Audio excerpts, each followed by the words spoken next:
Imagine you and your friends link arms to become a bridge. Sounds wild, right? That's exactly what some creatures do.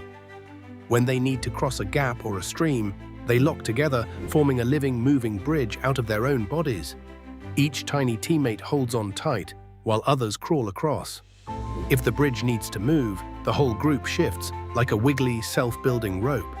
These living bridges can stretch and bend, and even repair themselves if someone drops off. How cool is that? Would you dare to walk across a bridge made of your friends?